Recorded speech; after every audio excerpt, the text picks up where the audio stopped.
Bonsoir les insoumises, bonsoir les insoumis. Vous allez bien? Bon, on est en direct des amphis d'été 2018 à Marseille. Ça fait maintenant 3 jours qu'on travaille assidûment, toutes et tous. On a pu assister à 130 ateliers ou conférences. C'était un programme extrêmement riche, assez frustrant aussi parce qu'on n'a pas pu tout faire.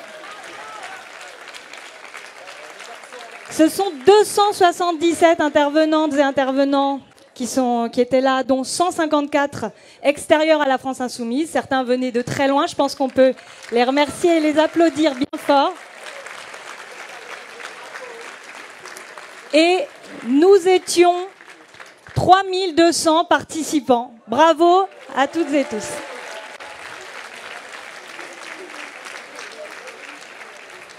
Vous sentez ce soir le Mistral qui se lève sur Marseille. C'est notre rentrée politique. Et je vais appeler, pour monter sur scène, d'abord nos députés insoumis. On les applaudit.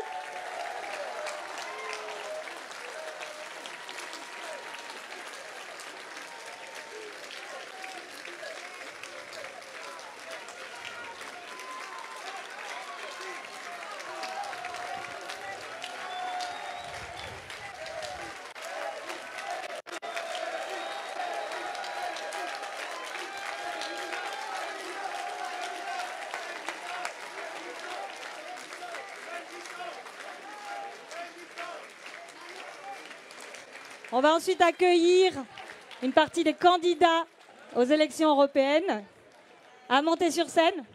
On les invite à monter sur scène.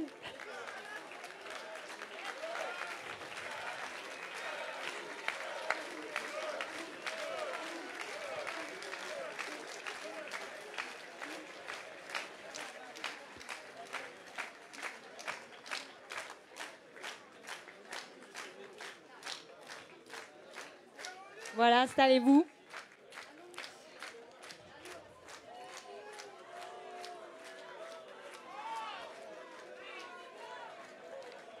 Ça y est?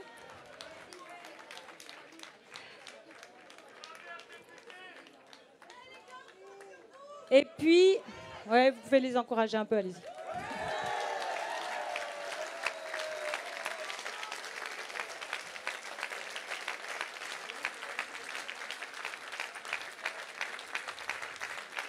Et après une courte pause estivale, on va accueillir maintenant le président de notre groupe parlementaire, Jean-Luc Mélenchon.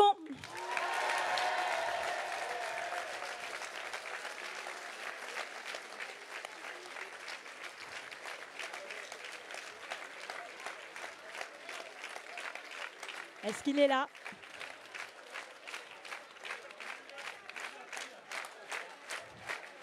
Il faut applaudir plus fort, je crois.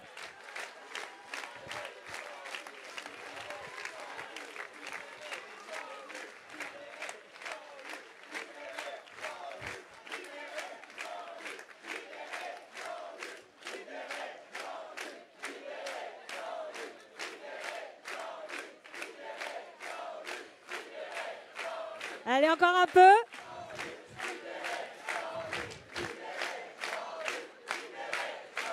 Ça marche, il arrive.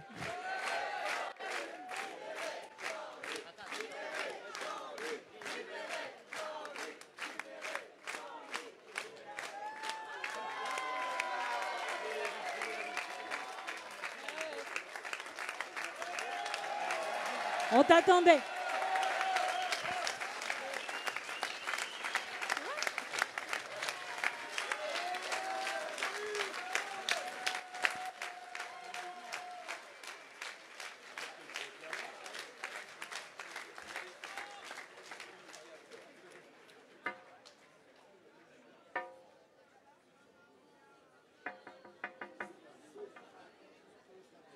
Bon, heureux de vous voir. Pardon de m'être fait attendre de manière totalement imprévue. Oh, pas trop. Je vois qu'on est toujours dans l'ambiance formidable que nous avons su créer entre nous depuis déjà bien des mois, mais à l'occasion de ces amphis d'été. Nous allons recharger les batteries jusqu'à demain à midi, où, vous le savez, nous aurons une représentation et une parole qui sera portée, qui sera la parole de l'internationalisme européen que nous incarnons, avec la liste Maintenant le peuple, qui sera présente dans 8, 9, peut-être 10 pays, avec une représentation coordonnée pour mener ensemble les combats qui arrivent et les graves combats dont je vais vous parler. Mais avant cela, je veux, en votre nom à tous qui êtes ici et qui en avez bénéficié, remercier les équipes de bénévoles et de volontaires qui, du national et du local, ont rendu tout cela possible.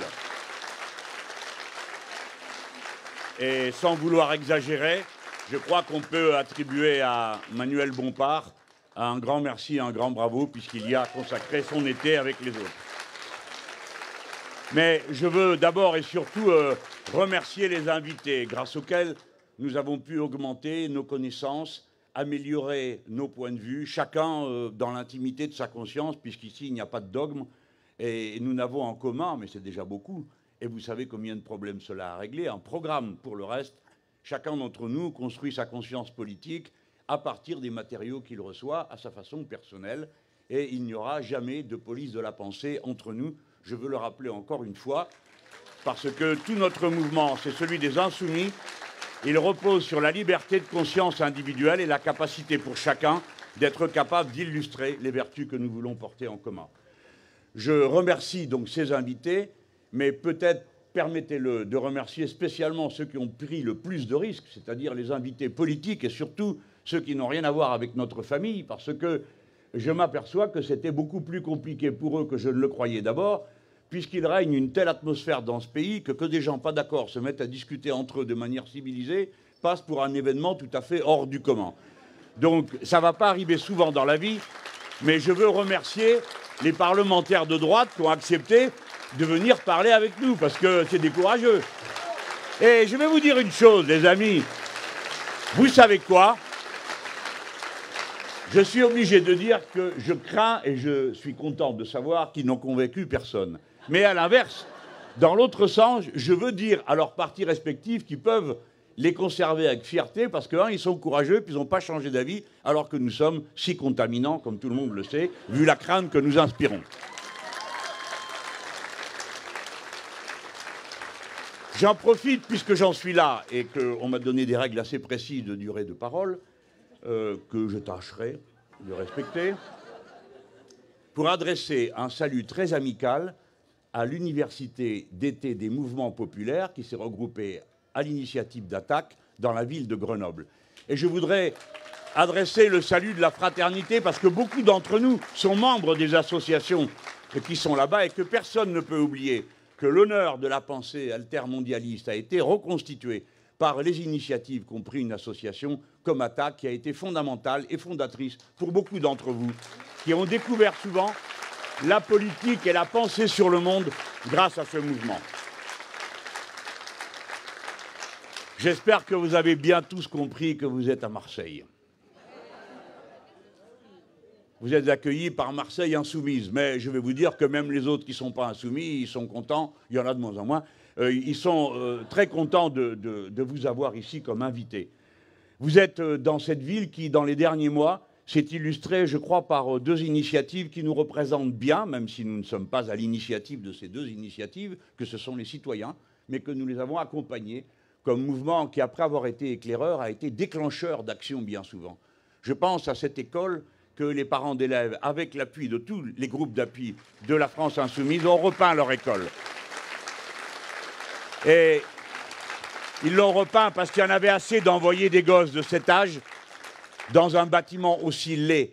Parce que l'insoumission, c'est aussi l'insoumission contre la laideur, l'abandon et le refus de transmettre à la jeune génération avec du soin, de l'amour et de la tendresse, le partage de la beauté qu'il est possible d'obtenir dans le monde par les arts, la culture, la peinture et le respect de l'école. Entendez bien, puissants, je vous appelle partout où vous êtes. Je sais que vous vous êtes souvent demandé si c'était une si bonne idée que ça d'aller peindre une école et est-ce que c'est pas à tel ou tel pouvoir public. Voici notre message. Partout où les pouvoirs publics, quels qu'ils soient, de quelque nature qu'ils soient, ont abandonné leur poste, citoyennes, citoyens, prenez leur place, prenez l'initiative, auto-organisez-vous.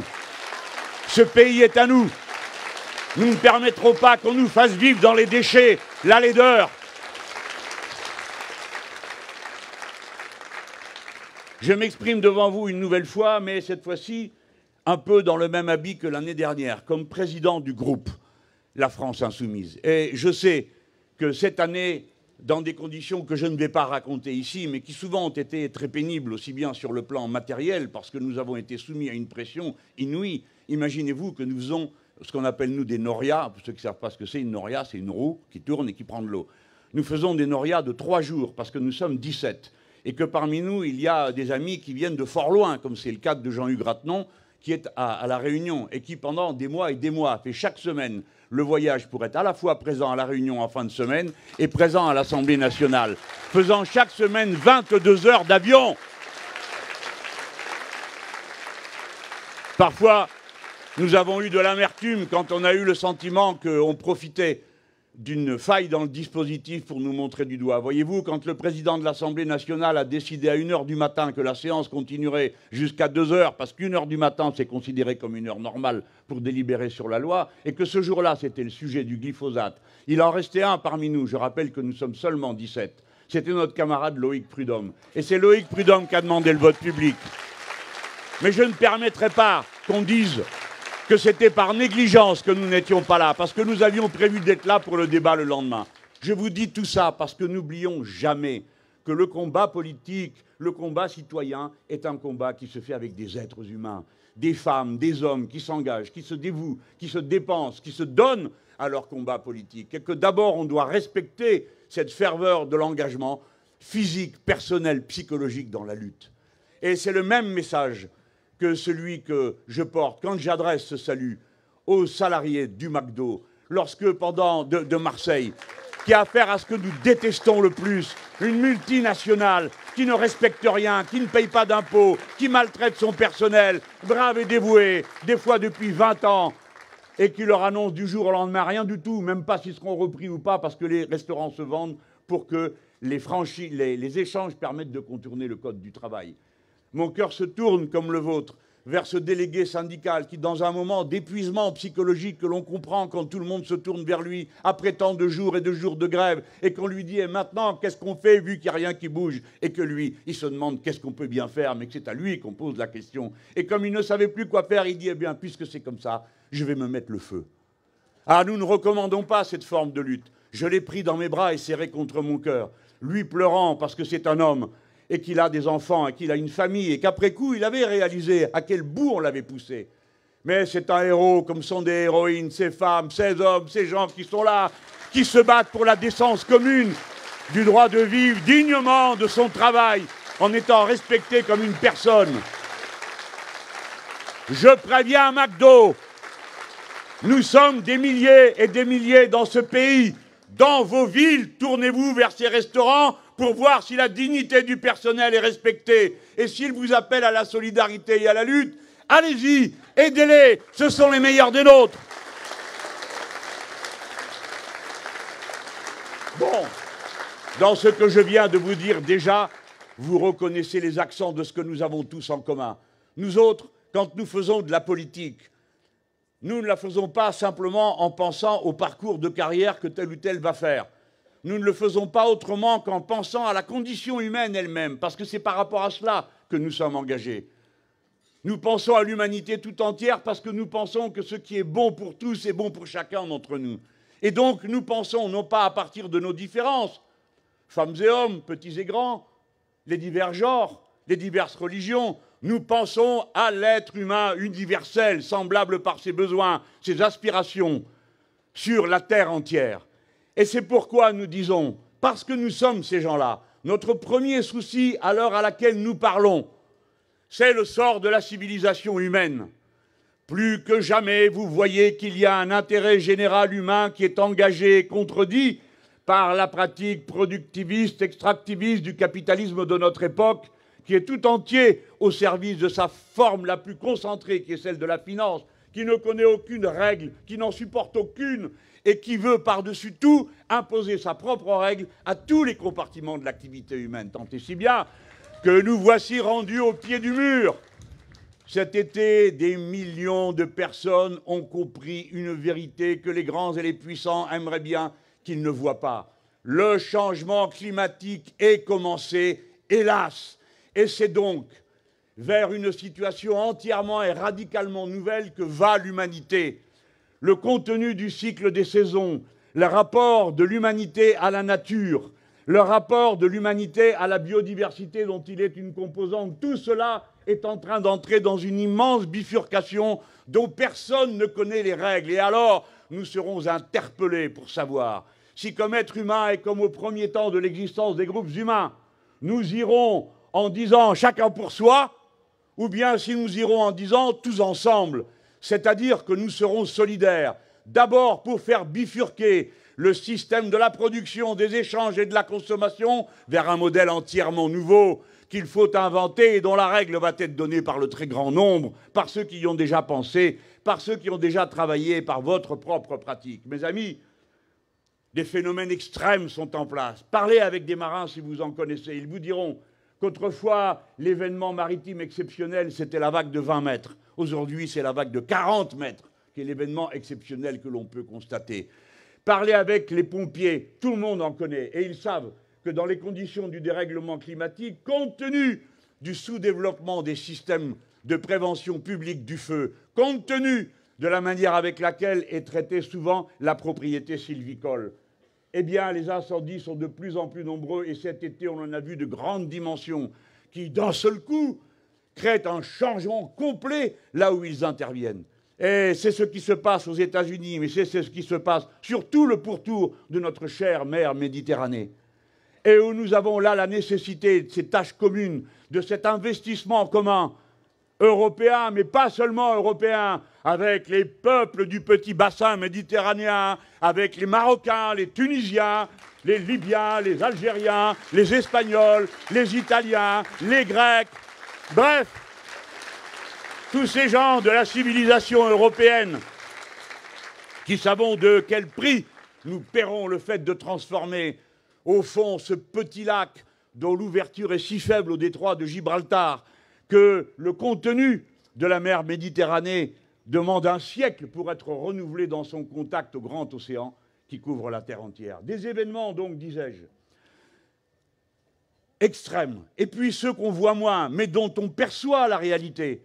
La biodiversité est entrée, d'après ce que nous disent les scientifiques, personnellement, je ne suis pas qualifié pour dire si c'est vrai ou pas, mais eux le disent, dans la 6e extinction massive des espèces. Ils nous disent que plus de 30% des oiseaux ont disparu dans les zones rurales et qu'à partir de là, tout le cycle est détraqué. Tout le cycle inclut le fait que des espèces qui apparaissent par accident finissent par trouver, dans le cadre du réchauffement climatique, une capacité d'expansion. Tout ça peut être très savant, mais je suppose que cet été, tout le monde a fait l'expérience du moustique tigre. Par conséquent, nous savons tous de quoi nous parlons. Ces bêtes sont drôlement résistantes, avez-vous remarqué, et parfois très douloureuses. Mais ce n'est pas le seul cas. Vous savez par exemple comment la pyrale du buis, qui est arrivée par l'Alsace, s'est répandue dans tout le pays, et comment il y a des bois, des forêts entières de buis qui ont entièrement été ravagés. Et vous avez partout les chenilles qui pendouillent au bout de leur fil et que vous vous prenez dans la figure pour la raison qu'il n'y a pas d'oiseaux pour aller les manger. Et ainsi de suite. Certainement, la chose la plus frappante est de voir comment est en train de se réorganiser le cycle de l'eau. Le cycle de l'eau, ça part de la mer, ça s'évapore, ça part dans le ciel, ça fait des nuages, ça redescend, ça fait de la pluie. Mais les conditions dans lesquelles tout ça se passe est évidemment fondamentale. Le point d'équilibre que ça a trouvé au fil des siècles, des millénaires et des millions d'années est en train de se détraquer. Si bien que l'eau commence à être un problème auquel on n'avait jamais pensé parce qu'on en manque, ici, là, parce qu'il n'y en a plus, ou ailleurs parce qu'il y en a trop tout d'un coup, ou bien là même où il en manquait, tout d'un coup il y en a trop, etc., etc.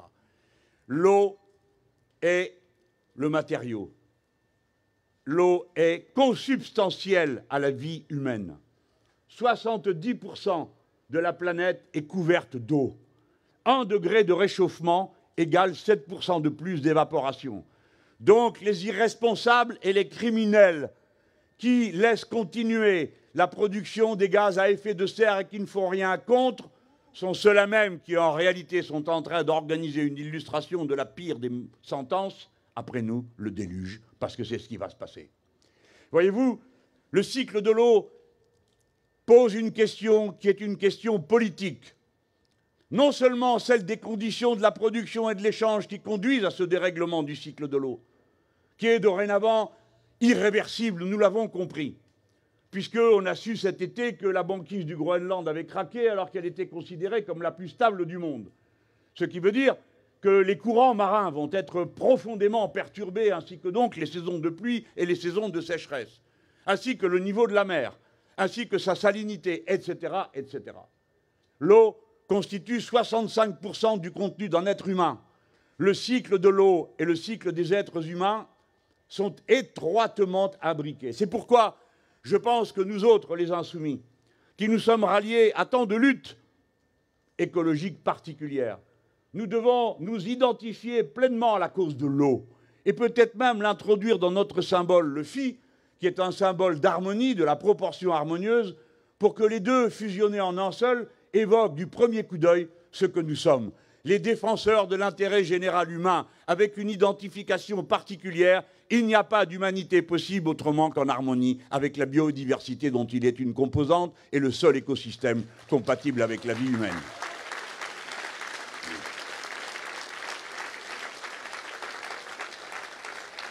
L'entrée en dette écologique qui avance tous les ans, facteur qui en quelque sorte englobe tous les autres, puisqu'il est en quelque sorte le résumé de tous nos égarements et dérèglements qui sont ceux de la civilisation dans laquelle nous vivons. Cela nous met à l'ordre du jour une tâche politique. L'écologie politique que nous pratiquons ne consiste pas simplement à coller bout à bout toutes les luttes écologiques qui sont évidemment bienvenues, nécessaires et indispensables pour faire progresser la conscience commune de l'existence de biens communs. Il faut un programme qui englobe le tout. C'est notre tâche à nous. Nous n'avons pas à nous substituer aux associations et aux organisations écologistes de terrain. Bien sûr, notre devoir est de participer à leur mobilisation chaque fois qu'ils nous y appellent. Mais nous, comme militants politiques, nous devons produire une pensée, un programme qui englobe toutes ces luttes en une seule démarche, une démarche concrète, une démarche réaliste. Et d'abord en partant d'un principe, plus que jamais, nous disons à tous ceux qui ont compris qu'il y a un problème et que nous devons le relever. La règle verte doit être introduite dans la Constitution, même si la République En Marche a refusé de voter cette proposition quand nous l'avons fait. Eux, ils sont pour la règle d'or. La règle des petits déficits et de la rentabilité. Mais quand on leur parle de règle verte, alors là, c'est fini, il n'y a plus personne. Parce que leur catéchisme, c'est libérer les énergies, quel que soit le sujet, enlever les règles. Or, précisément, la règle verte, c'est une règle. Et cette règle, elle nous met au défi technique, scientifique, humain. Nous devons tout changer du process de production. Les machines, les matériaux, la manière de consommer. C'est ça, la révolution écologique, la révolution citoyenne à laquelle nous allons appeler. Et ça passe par une chose bien simple. C'est la planification écologique. Nous avons choisi à dessein le mot planification pour faire peur à ceux dont les cris nous sont nécessaires pour attirer l'attention. Voyez-vous, il faut bien que les oies du Capitole crient pour qu'on se doute qu'il se passe quelque chose. Il y a donc des chiffres rouges qu'il faut manier et vous êtes certain du résultat. D'accord ? Bon. Eh bien, c'est ce qui s'est passé. La planification écologique, qu'est-ce que ça veut dire ? Cela signifie que l'on met en rapport tous les compartiments de la production, en amont et en aval. Cela signifie qu'on réorganise la production, l'échange, les manières de faire. Il faut planifier tout ça. Ceux qui vous disent « Yaka Faucon » sont des irréalistes et ce qu'ils disent ne servent à rien.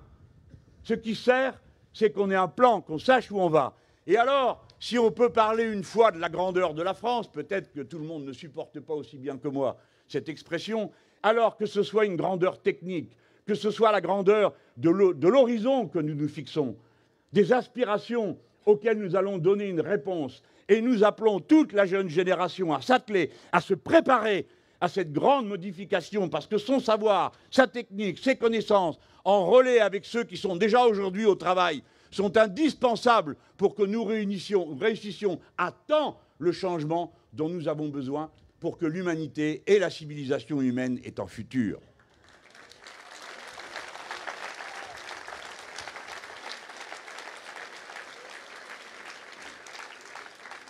Eh bien, lorsqu'on dit tout ceci, il faut voir où est la responsabilité et chacun doit tenir sa place dans la bataille. Oui, c'est vrai, les individus aussi ont une place. Bien sûr que ce n'est pas eux qu'on va rendre coupables d'un mode de production, d'échange et de consommation sur lequel ils n'ont jamais été appelés à donner leur avis. Mais néanmoins, nous pouvons, par les comportements écologiquement responsables, changer les choses.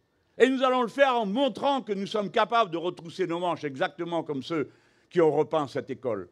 Le 15 septembre, c'est la journée mondiale des déchets. Je vous invite le 15 septembre à former des brigades pour dégager des déchets qui polluent, insultent la beauté et la grandeur de ceux qui vous entourent. Faites-le ce jour-là. Collectez, montrez qu'on est capable de le faire et qu'on peut vivre si on se mobilise autrement que dans la bauche dans laquelle ils veulent nous faire vivre.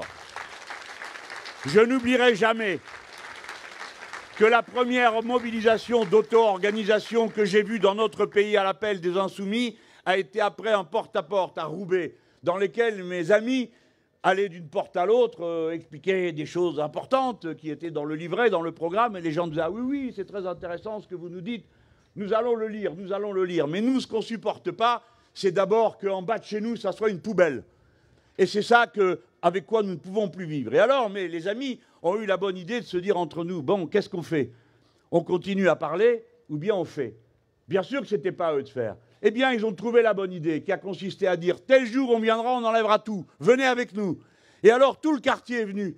Et les rapports que tous ces gens qui n'avaient jamais fait de politique et qui la plupart du temps ne comprenaient pas vraiment bien de quoi on parlait et quels étaient les enjeux. Parce que c'est vrai que nous autres, souvent, nous faisons l'erreur d'avoir un vocabulaire un peu codé.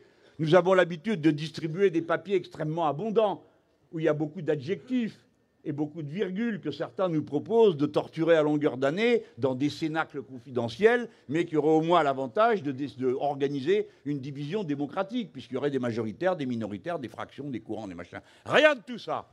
Eh bien, j'estime que nos amis ont fait preuve d'un sentiment profond qui nous a donné un exemple que nous avons appliqué ensuite dans le reste de notre activité, comme je vous l'ai dit tout à l'heure, et auquel je vous invite. Vous devez être le levain dans la pâte. La révolution citoyenne, ce n'est pas le jour J, c'est un processus. La révolution citoyenne, c'est un processus permanent où les gens s'emparent du pouvoir. Ils s'emparent du pouvoir là où il est, que ce soit pour occuper un restaurant, repeindre une école ou déblayer les ordures là où ils se trouvent.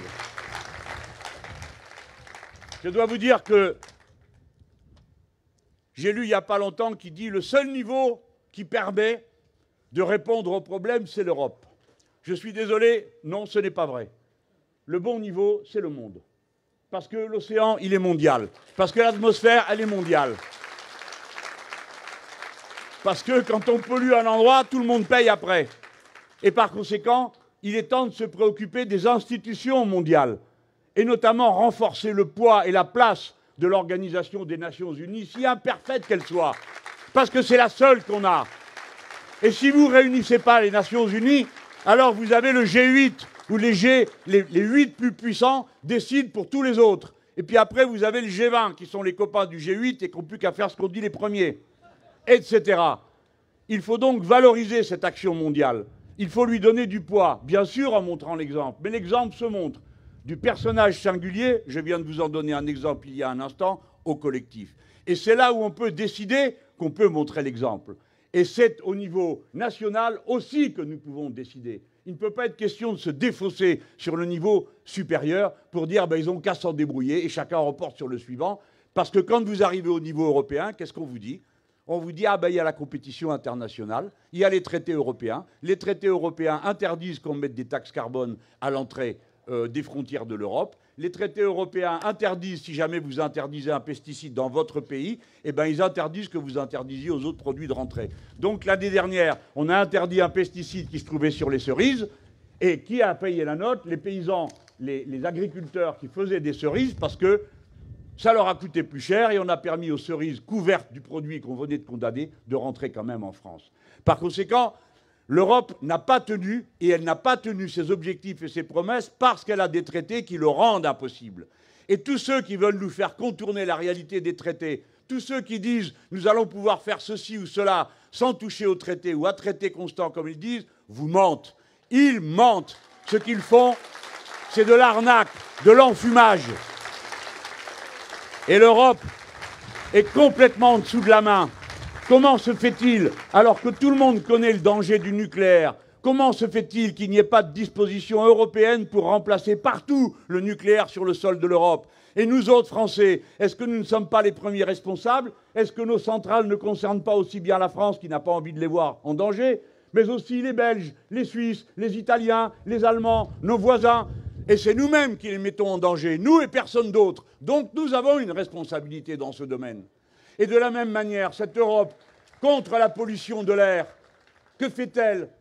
Elle invente un capitalisme vert. Dans le capitalisme vert, ce n'est pas la couleur le problème, c'est le capitalisme. Et ben oui, alors ils ont inventé le marché carbone. Et vous autres, vous ne savez pas ce que c'est pas facile à comprendre. Ils ont organisé un marché des droits à polluer.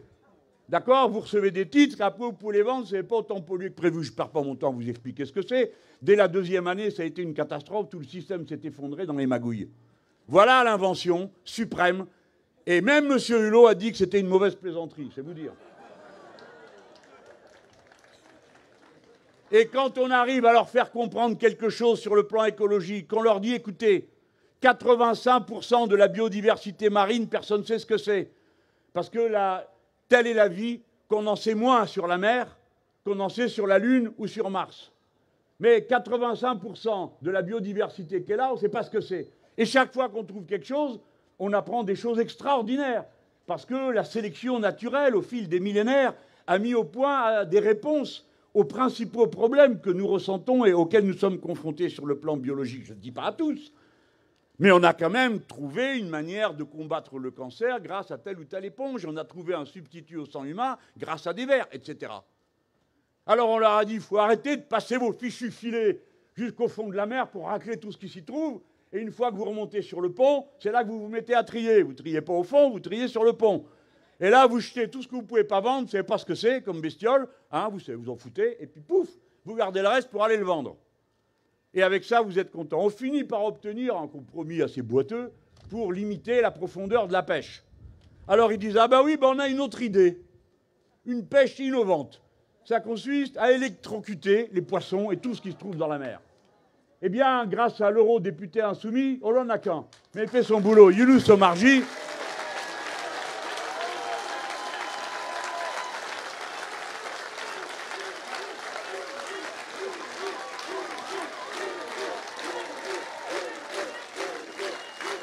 Je peux vous dire qu'il a du mérite. A donc été voté, le Parlement européen a donc voté qu'on ne ferait plus de pêche électrique. Le Parlement européen, mais j'aime mieux vous dire que c'était à la castagne. Hein. Et maintenant, c'est la Commission qui a le dossier. Et à votre avis, qu'est-ce qui va se passer? Eh bien, comme ils sont bons et généreux et qu'ils ont tout compris, ben, ils vont interdire la pêche électrique, sûrement. Figurez-vous qu'on s'est un peu renseigné et qu'on les voit magouiller dans les couloirs, essayer de faire des coalitions, les uns disant, bon, moi j'ai le droit de continuer à vendre mes bagnoles pourries, et toi en échange, tu as le droit d'électrocuter les poissons.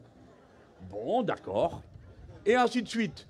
Tout ça pour qu'à la fin, on ait un compromis pourri de plus qu'ils osent appeler pêche innovante. En effet, c'est innovant.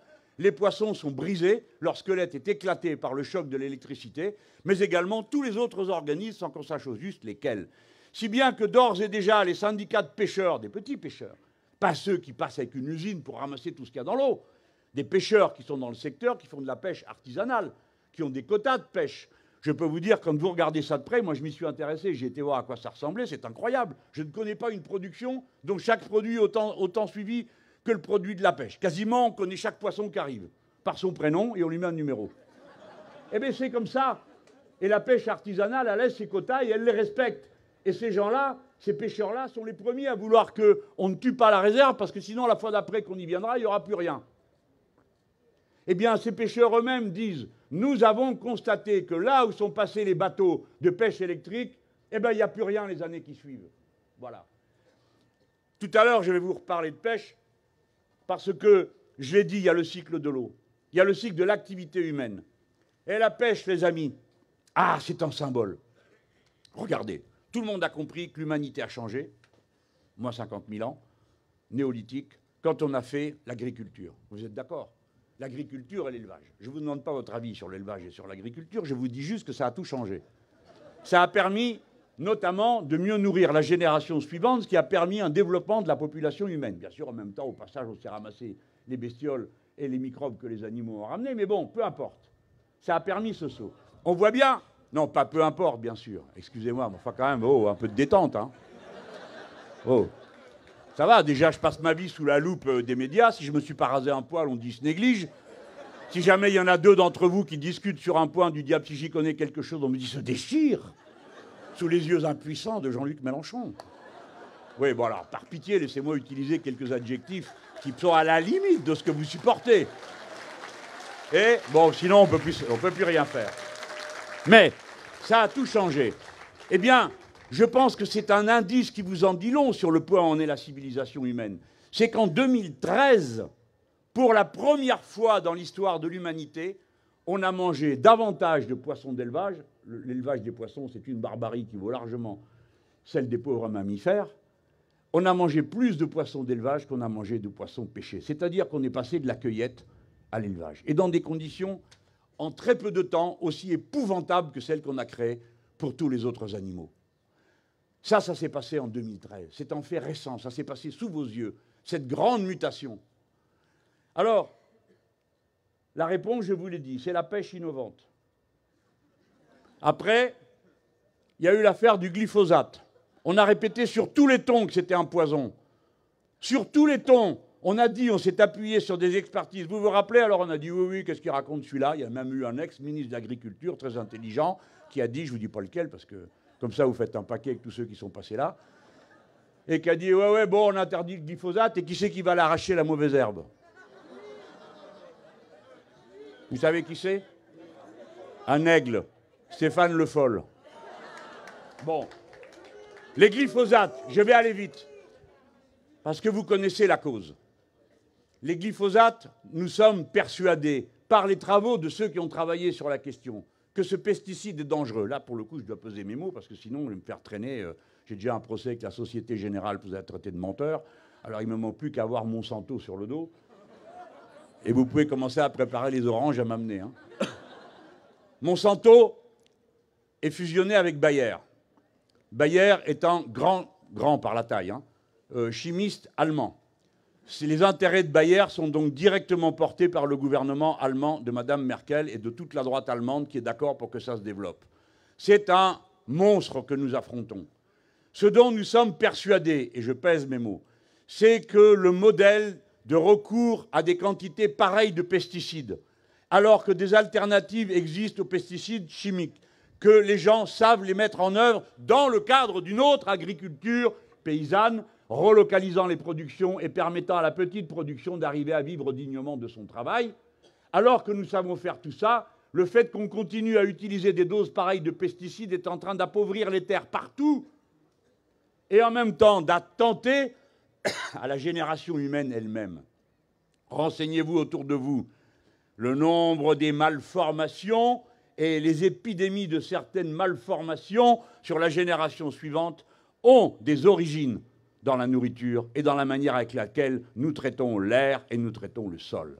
Eh bien, qu'a fait l'Europe sur le sujet, alors qu'elle peut directement, vu que ces usines sont là, ceux qui produisent ça et qui possèdent sont là, qu'a-t-elle fait? Elle a beaucoup parlé, il est vrai. Et puis, pour finir, ils ont fait un compromis entre la proposition de Younous d'interdire les glyphosates et la proposition des autres qui était de l'autoriser. Ils ont dit, eh ben, puisque c'est comme ça, on les autorise pour 5 ans. Et on reverra dans 5 ans. Ça veut dire que pendant 5 ans, ça va continuer. Plus le temps des stocks, etc., etc. Alors en France, c'est maintenant et immédiatement qu'il faut interdire les glyphosates. Nous déposerons une proposition de loi à la rentrée. Nous la signerons avec tous ceux qui veulent la signer. Le contenu d'abord, les étiquettes après. Parce que c'est le résultat qui nous intéresse. Et nous tendons la main à tous ceux qui sont prêts à la saisir pour leur dire « Nous sommes prêts à organiser ensemble une votation citoyenne dans tout le pays. La France insoumise met à la disposition de cette opération tout le matériel qu'elle a accumulé et qu'elle sait manier depuis que nous avons fait la votation citoyenne sur l'énergie nucléaire à l'initiative de Mathilde Panot, notre députée. Si nous faisons une mobilisation citoyenne, on ne sait pas si le pouvoir écoutera, parce qu'il est champion du monde du double langage. Alors vous avez vu M. Hulot, bon c'est pas qu'on l'aime pas, on l'aime bien, mais enfin il se fout de nous. Il y a le procès Monsanto, il dit c'est une grande victoire. Eh bien si tu trouves que c'est une grande victoire, tu aurais pu en remporter toi-même une. Il aurait suffi de dire à La République En Marche de voter notre amendement dans la loi de finances, puis dans la loi agricole pour l'interdiction du glyphosate. Ils ne l'ont pas fait. Ils ne l'ont pas fait, ils ont voté contre. Voilà. Si nous faisons une votation citoyenne, peut-être que le pouvoir écoutera. Mais en tout cas, ce dont nous sommes sûrs, c'est que des millions de Françaises et de Français comprendront qu'on doit faire quelque chose dans ce domaine. Parce que la plupart, glyphosate, ils se demandent ce que c'est, ils en ont entendu parler de loin, et ils aimeraient bien en savoir plus. Parce que, voyez-vous, les Français, ils aiment savoir, ils aiment comprendre. Et quand on vient et qu'on explique, il n'y a jamais personne qui dit « Ah là là, ça m'ennuie ». C'est pas vrai. On nous dira plutôt « Expliquez une deuxième fois ». Ça, les gens n'osent pas. Hein, mais c'est vrai, et il faut le faire. Nous sommes des éclaireurs, des éclaireuses. Nous montrons tout ce qu'il y a. Après, chacun tire la conclusion pour lui-même. Mais on est pleinement citoyen que quand on est honnêtement informé. C'est-à-dire qu'on sait de quoi on parle et qu'on prend sa décision. Ma foi, une décision, c'est une décision. Elle est relative et on peut en changer après. Alors, vous voyez, j'ai commencé à vous parler d'Europe. Figurez-vous que j'ai dit, évidemment avec l'accord de mes camarades, ça n'a pas l'air, là, tout ce que je suis en train de vous dire, on en a parlé pendant 2 jours dans le groupe. Hein. Les gens, ils disent « Où est la direction du mouvement à la France insoumise ?» Quand on leur dit « Il n'y en a pas », ils ne le croient pas. C'est pourtant littéralement vrai. Comment ça se passe? Le mouvement organise ses propres activités, vous participez aux conventions, aux assemblées, etc. Et puis ça, c'est pour le temps long. Point final. Mais nous autres, à l'Assemblée, qu'est-ce que vous voulez qu'on fasse? On est obligé de répondre tous les jours. Tous les jours. Il faut répondre tout de suite à tel truc, tel autre, la loi qui arrive, etc. Donc nous sommes devenus, en quelque sorte, une espèce de bureau politique permanent. Et nous faisons des communiqués, nous prenons des positions. Alors évidemment, on le fait à partir des livrets qui entourent le programme, pas d'après la dernière mouche qui nous a piqué. Mais donc j'ai dit, après qu'on en ait bien parlé entre nous, il y a des élections européennes qui viennent cette année. Nous autres, nous sommes des démocrates, nous croyons aux élections. On ne va pas perdre une élection, je veux dire perdre l'occasion d'une élection. Il y a une élection, on nous demande notre avis avec nos bulletins de vote, on va dire quel est notre avis. Et voici ce que nous avons dit. Nous allons faire de cette élection un référendum anti-Macron. Parce qu'on fait des manifestations, et là, ça sera un référendum. Les citoyens français, nous allons inviter les Français à lui mettre une raclée. Ben, c'est la démocratie. Alors, oui, mais moi, quand je parle d'une raclée démocratique. Parce que j'ai quand même trop présent à l'esprit comment, le 1er mai, la main sur le cœur, je ferai tout pour punir les responsables des violences. Et nous, regardez-nous, la France insoumise a fait venir des violences et couvre les violents, blablabla. Bla, bla, bla. Et d'ailleurs, la preuve, c'est que sur leur affiche, ils jettent des légumes, ce qui est quand même violent, pour faire un pot-au-feu. Et pendant qu'ils tenaient ce discours, leur barbouze cassait la gueule aux gens, dans le jardin des plantes et sur la place de la Contrescarpe.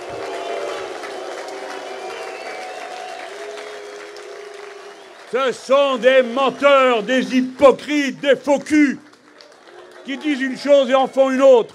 Nous ne frappons personne. Nous voulons lui mettre une raclée démocratique. Il entende le peuple français lui dire au revoir.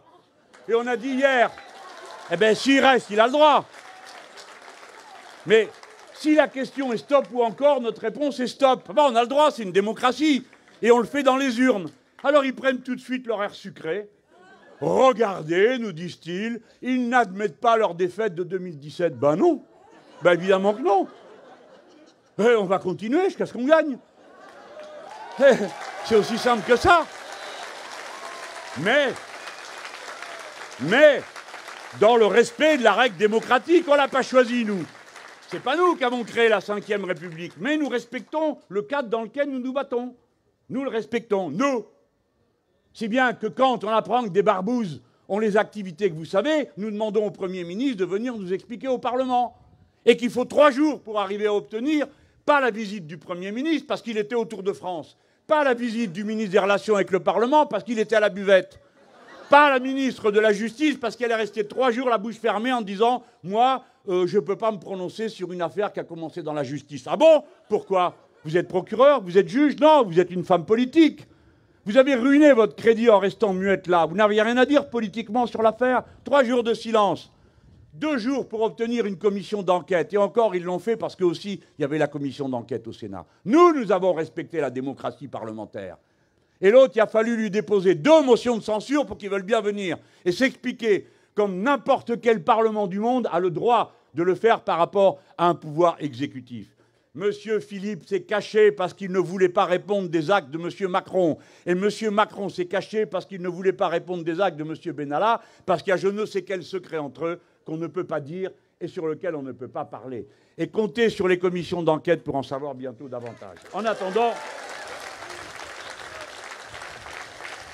donc je vous dis,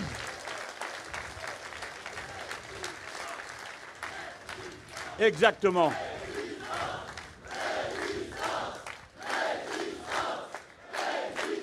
Alors,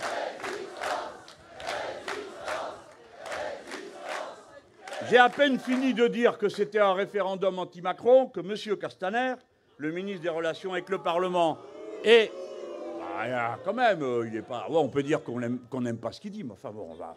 Moi, écoutez, ce Castaner, j'ai de la tendresse pour lui, parce qu'il se trouve que les fachos voulaient nous tuer tous les deux. Ça crée une espèce de fraternité, et nous sommes tous les deux partie civile. Donc, comme quoi. Si vous lâchez la bride aux chiens enragés, ils vous bouffent. Voilà. Alors, eux, il ferait bien d'y réfléchir. Parce que partout, ils ont laissé l'extrême droite, violente, prospérer. Et les seuls qu'ils ont montré du doigt, c'est nous. Ils n'ont rien dit à Montpellier. Ils n'ont rien dit là-bas, dans la montagne, quand les autres sont venus. Ils n'ont rien dit. Mais par contre, nous, avec nos poireaux pour faire le pot-au-feu, quel scandale! Donc, monsieur Castaner, le grand chef de La République En Marche, bon, vous savez tous, La République En Marche, vous rencontrez sans arrêt leurs militants sur les marchés, qui parlent avec les gens, qui viennent expliquer pourquoi c'était... Bon, bref. Il dit, après que j'ai dit c'est un référendum anti-Macron, il dit, je suis triste de voir, menteur, triste de voir Jean-Luc Mélenchon détester toujours autant l'Europe. Parce que vous comprenez, ce n'est pas un point de vue politique que j'aimais, ce n'est pas une analyse rationnelle, c'est une détestation, parce que je suis une sorte de bête, comme vous, qui est juste capable de coups de sang, hein, et qui n'est pas équipé sous ses cheveux, après le truc blanc qu'on a, d'un truc gris qui s'appelle un cerveau. Il ne le croit pas. Il ne le croit pas. Donc il regrette de me voir détester. Il dit, Mélenchon, c'est moi, il veut faire des élections européennes un référendum anti-Macron. Alors que l'enjeu, dit-il, c'est de décider des politiques européennes. Pas de refaire le match qu'il a perdu en 2017, rebelote. Non, franchement, ça, il m'amuse. Il faut vraiment qu'ils aient la pétoche et qu'ils ne soient pas sûrs du résultat pour être obligés de le rappeler tous les 5 minutes. Hein? Bon. Alors, monsieur Castaner, ce n'est pas de la détestation, c'est une analyse. Et je vous recommande de ne pas essayer de raconter des salades aux gens. Ce n'est pas vrai qu'on va décider des politiques européennes à l'occasion de la prochaine élection européenne. Ce n'est pas vrai. On va décider de qui on envoie au Parlement européen pour voter sur les textes qui vont être proposés par la Commission, parce que le Parlement européen a quasiment 0 initiative des lois dans tous les domaines décisifs. Donc nous, on vous dit ce qu'on va faire. On va envoyer un commando de combat au Parlement européen pour que vous puissiez être aussi fiers de ceux que vous allez envoyer là-bas que vous l'êtes aujourd'hui de ceux que vous avez envoyés ici à l'Assemblée nationale.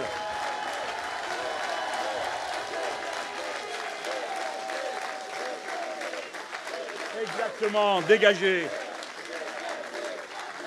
Alors, mesdames, messieurs, je vais vous faire une révélation. Quand vous faites un référendum sur M. Macron, la vérité, c'est que vous faites un référendum sur l'Europe. Parce que M. Macron n'existe pas. M. Macron est juste le petit copiste de la Commission européenne et de Mme Merkel. Et je mets au défi quiconque m'écoute à cet instant de dire que je ne dis pas la vérité lorsque j'affirme que la réforme du Code du travail est directement une demande de la Commission européenne dans ses recommandations depuis 2014. Il n'a rien inventé. Il a imposé à la France ce qu'elle avait rejeté pendant toutes ces années. La réforme de la SNCF ne correspond à aucun besoin des cheminots, du rail et du transport public. Il correspond à la volonté de marchandiser et de privatiser le rail, point barre. Et quand ils disent on ne privatisera jamais, ils vous mentent, comme M. Sarkozy mentait quand il disait Gaz de France ne sera jamais privatisé, parce qu'ils l'ont fusionné avec Suez et que ça a donné une compagnie qui est dorénavant totalement privatisée. Et depuis, ça va vachement mieux, parce que le gaz a augmenté de 49%, alors que la libre concurrence non faussée était censée avoir pour principal avantage de favoriser l'innovation et de faire baisser les prix. Et bien maintenant, le gaz que vous avez, il sent meilleur, mais il coûte plus cher. Et c'est même pas sûr qu'il sente meilleur. Voilà pour la réforme de la SNCF. C'est le résultat des paquets ferroviaires qui ont été votés au Parlement. Renseignez-vous les gens, parce que je n'ai pas l'intention ici de me livrer à des polémiques avec machin truc, ou à part avec le pouvoir, parce que quand même, je rappelle aux députés de La République En Marche qui proposaient de nous envoyer à l'asile, à ceux qui n'ont pas de mots assez durs et qui disent ils passent leur temps à parler. Eh bien oui, dans un Parlement, on parle. Et si vous croyez qu'on est là pour autre chose, vous êtes trompé d'adresse. Retournez dans votre entreprise et vous donniez des ordres. Mais ici, vous n'en donnez pas. Ça s'appelle la démocratie. La loi sur la formation professionnelle et l'apprentissage qui vise à vider les qualifications du travail de tout contenu qui permette aux travailleurs, la femme ou l'homme, d'avoir une formation assez large pour pouvoir s'adapter au changement des machines et des process de production. Parce qu'il y a une génération, une machine, c'était pour 10 ans. La génération d'avant, une machine, c'était pour beaucoup plus. Maintenant, une machine, c'est pour 5 ans. Si vous ne connaissez pas le process de fonctionnement dans toute sa dimension physique, mathématique et chimique, quand la machine change, eh bien, vous ne savez plus rien faire. Eh bien, les ouvrières et les ouvriers français se sont accommodés des machines à commande numérique avec une rapidité qui ne s'explique que par un seul facteur, c'est que leur niveau d'éducation était supérieur à celui de tous les pays où les gens n'avaient jamais reçu cette formation générale. Ils veulent privatiser parce que vous avez besoin de diplômes professionnels pour bosser. Vous pouvez vous passer d'un tas de choses, mais pas de ça, parce que vous serez employé pas d'après vos compétences, sauf là où le geste professionnel est extrêmement limité. Il y a peu de métiers où c'est le cas, mais vous serez embauché pour votre qualification, pour cette capacité d'adaptation et d'innovation sur le poste de travail. Ces gens font des phrases et des phrases sur l'entreprise, mais qu'est-ce qu'ils y connaissent d'autre que le bureau dans lequel ils ont posé leurs fesses pendant toute leur vie ? Qu'est-ce qu'ils connaissent à une machine à commande numérique? Qu'est-ce qu'ils commandent? Qu'est-ce qu'ils connaissent à un mécanisme automatisé? Et ainsi de suite. Je vous dis tout ça avec la rage des amis qui, ayant vécu toute leur vie, ayant appris et souvent transmis au suivant, au poste de travail, à partir de la qualification générale qu'avait un jeune, les bons gestes professionnels, et qui se disent, jeunes gens, si vous vous contentez de certificats de compétences, vous serez comme une pauvre bête, attachée par sa chaîne à cette compétence. Vous voyez, si vous allez dans une usine automobile et qu'on vous ait juste appris un certificat de compétence parce que vous arrivez et vous dites, bah tiens, je veux bosser, on dit, ah mais monsieur seulement, madame, si vous avez un certificat de compétence. Ah bon, qu'est-ce que c'est? Eh bien, c'est le truc qui est vendu là-bas. Alors tu vas là-bas, tu fais le travail, en une semaine, tu as ton certificat de compétence. Tu payes, hein? Et la boîte, elle appartient au propriétaire de l'usine. Malin, hein? Bon. Et puis après, tu vas au travail. Le cycle d'une voiture, c'est 7 ans. Le cycle d'un certificat de compétence, c'est 5 ans. Autrement dit, tu sais faire une chose et aucune autre. Et quand tu passes à une autre, il faut tout recommencer à zéro. Eh bien, nous, le système républicain de la formation professionnelle, ce sont des formations amples, qui permettent l'adaptation, comme je vous l'ai dit.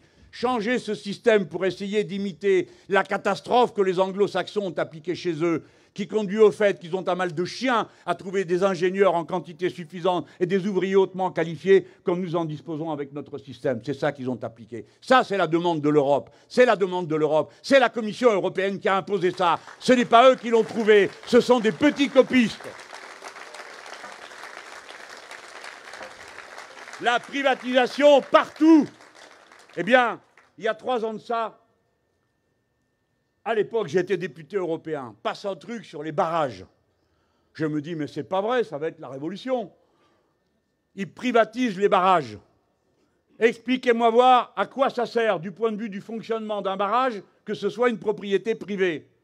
Expliquez-moi pourquoi un investisseur va aller investir dans un barrage. Parce qu'il aime l'eau? Parce qu'il aime l'électricité? Non, parce qu'il aime le fric. Et parce qu'il pense que vous êtes obligé de consommer cette électricité et que donc vous la lui achèterez, de gré ou de force, au prix qu'il aura fixé. Voilà pourquoi ils vont investir dans les barrages. Et ils investiront pour obtenir le résultat optimum. Pas parce que ce sont des démons, mais parce qu'ils sont payés pour ça, parce que c'est leur métier d'optimiser les profits. Vous avez des gens qui sont dans un bureau, un jour c'est les usines de castagnettes qu'ils achètent, le lendemain c'est un bateau qui pêche des poissons, le surlendemain c'est autre chose, et comme m'a dit une fille de droite en plus, tiens, qui est marin, elle me dit, bah nous on préfère que les fonds de pension ils aillent s'occuper de castagnettes que de poissons, parce que c'est pour en attraper le plus possible et tous les tuer, le reste ils s'en foutent, et quand il n'y en a plus, ils s'en vont. Donc les gens qui vont investir dans les barrages, avec toute la complexité, je suis allé moi au barrage de Gèdre, c'est dans les Hautes-Pyrénées, d'accord? C'est une merveille. Aujourd'hui on ne pourrait plus faire ça. Hein. Ils ont fait 5 barrages, 5 conduits dans un parc naturel aujourd'hui. Bon, alors c'est des trous, hein. Et puis, la flotte, elle arrive, elle a une pression d'enfer et elle fait tourner une roue à godet. Ça s'appelle une roue Pelfort, je crois. Je me rappelle parce que c'est comme le nom de la bière. Et alors, c'est super presse. Non, j'en bois pas, je bois rien du tout. Le truc, c'est très bien fait, c'est très bien forgé. Bon, vous savez, cette eau-là, elle est moulinée 5 fois. 5 fois. Une première fois quand ça arrive, une deuxième, une troisième, jusqu'en bas. Parce que c'est la même énergie. Alors, qu'est-ce qu'ils vont faire? Ils vont vendre 5 barrages à 5 personnes différentes? Les 5 usines? Ou un seul barrage? Bon, on va voir. Qui va acheter ça? Non, mais on a intérêt à savoir ce qui se passe. Et vous savez ce qui va vous arriver à vous autres? C'est que jusqu'à présent, vous payez l'électricité. Et vous ne vous souciez pas de savoir ce qui se passe quand vous ne consommez pas d'électricité. Mais le réseau électrique, pour que ça tienne, il faut qu'il soit ajusté. Il faut toujours qu'on crache autant d'électricité qu'à de consommation. Si vous arrêtez de consommer, tchou, il faut baisser la production. Si vous consommez davantage, tchou, il faut la remonter. Il y a des gens qui font ça, c'est leur métier. C'est très compliqué à faire, mais ça marche. Pourquoi? Parce qu'il y a les barrages. On ne peut pas le faire avec le nucléaire, c'est impossible. Vous n'arrêtez pas une centrale nucléaire en 20 minutes comme une centrale sur un barrage. Donc les barrages, c'est la clé de la régulation du réseau. Eh bien, jusqu'à présent, vous payez l'électricité produite. Mais imaginez-vous demain, on arrive et on dit « Ah là là, il y en a trop, il faut arrêter ». Pourquoi je vais arrêter? Pourquoi moi? Pas d'accord, vous me faites perdre temps. Pendant que j'arrête de produire, je perdrai temps. Ben, comme j'arrête de produire et que je perds, ben, vous payez. Donc, avec le système de privatisation, vous allez payer l'électricité qui aura été produite et celle qui ne sera pas produite. C'est pas beau le capitalisme? C'est pas une trouvaille absolument géniale, une arnaque gigantesque? Et la centrale de Gèdre dont je vous parle, si je vous en parle, c'est parce que ça m'intéressait depuis... Elle fournit l'électricité, si jamais il y a un problème, devinez où? À la centrale nucléaire de Blaye. La centrale nucléaire de Blaye, elle est dans l'estuaire de la Gironde. Si le vent souffle à plus de 140 km/h et s'il y a des creux de plus de 7 mètres, tout se bouche. Ça a failli se produire une fois en 1999. S'il y a un problème avec cette centrale, il faut évacuer tout Bordeaux. Naturellement, on a l'habitude. Une, deux, tout le monde part en vacances. Bon, vous n'avez qu'à monter dans les trains, il n'y en a plus. Ah ben, il faut prendre la route, ah ben, il y en a moins. Etc., etc. Ça, c'est pour vous parler de l'environnement.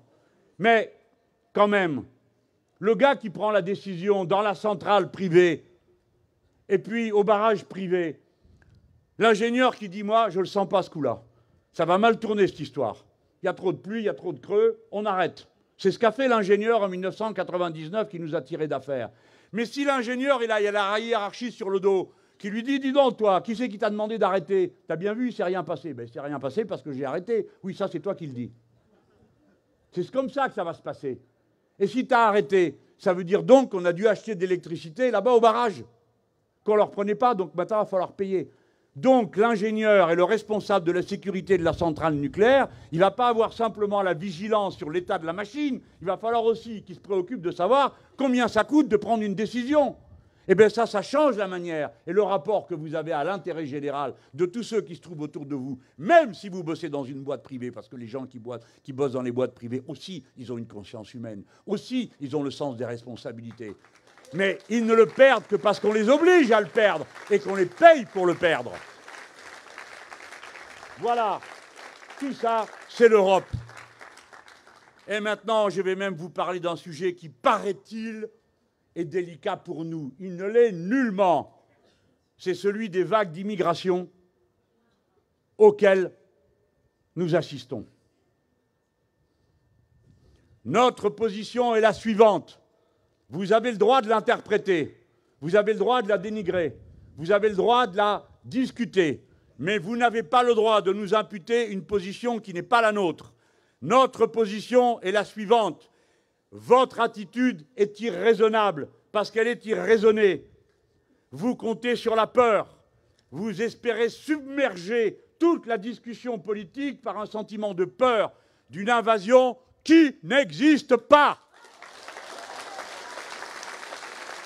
Oui, il y a des vagues migratoires.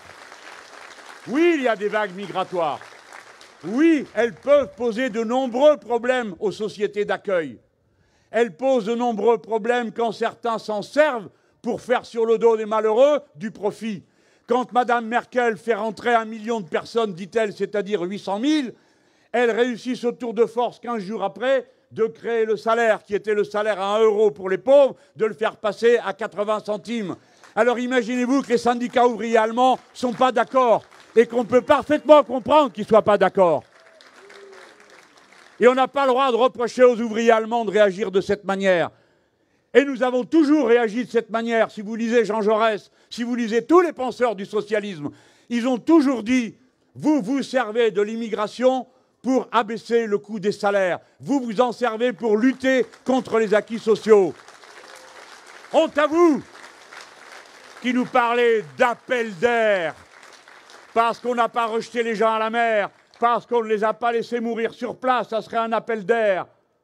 Comment osez-vous parler de cette manière-là? De quoi parlons-nous? De 191 personnes sur une pauvre barcasse qui a été ramassée par l'Aquarius. Bravo l'Aquarius! Bravo l'Aquarius! Bravo SOS Méditerranée! Ah bah! La cruauté indigne de ceux qui décident contre le droit de la mer le plus permanent depuis des siècles. Il est dit que face à un naufragé, tout navire doit se détourner pour le récupérer et le ramener à terre. La terre la plus proche. C'est le droit de la mer depuis des siècles. Honte au gouvernement italien qui avait des raisons de protester contre l'abandon dans lequel l'Europe les a laissés. Nous comprenons parfaitement qu'on a rendu foudrage les Italiens. La psychologie, le rejet qu'on peut constater en Italie est directement le résultat de la politique européenne. Ils ont espéré qu'ils s'en débrouillent, qu'ils s'en débarrassent, qu'ils ne s'en occupent pas et que les Italiens s'en débrouillent. Alors maintenant, ils ne sont pas contents parce que les Italiens ne sont pas contents. Mais les Italiens ont des raisons de ne pas être contents, mais ça ne doit pas les conduire à inventer cette ignominie qui est de dire qu'un garde-côte, dont c'est le métier, qui récupère des naufragés, comme c'est son devoir, n'est pas autorisé à débarquer sur le sol italien dont il vient. C'est une honte. Et nous le disons les yeux dans les yeux à ceux qui ont pris cette décision.